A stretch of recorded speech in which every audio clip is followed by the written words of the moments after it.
West Africa is breaking up with its colonizer. Senegal just moved to ditch France's currency, the franc, a currency that helped France control African countries long after independence. It took 25 years to get here. So let me tell you how it happened. So back in 2000, the Economic Community of West African States, ECOWAS, promised to create a new regional currency called the ECO, and it would facilitate trade within Africa, which if we look at the stats by 2020, was only at 17%. All of Africa's resources were exported out of the continent. Compare that to Europe, where intracontinental trade was at 70%. In Asia, it was at 60%. So in Africa, the English-speaking countries were all with the ECO.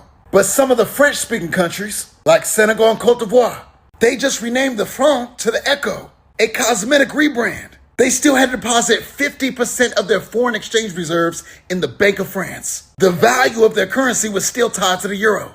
So what you think ECOWAS thought? France was trying to sabotage their sovereignty from the beginning.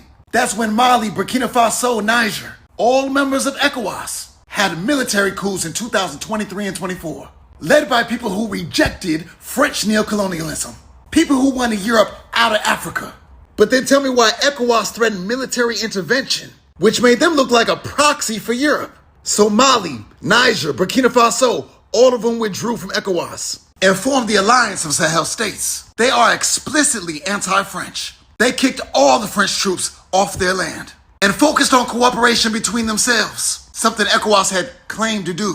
Cooperation in agriculture, security, infrastructure, things that would actually secure their sovereignty. Now all of Africa's watching them, paying attention to the example they've set, which is why Senegal is finally leaving the franc altogether. It's something that's wildly popular amongst the people in that nation. And now ECOWAS is being forced to take it seriously. Because if they don't decolonize, if they don't follow the example led by the Alliance of Sahel States, they risk the collapse of their regional currency altogether.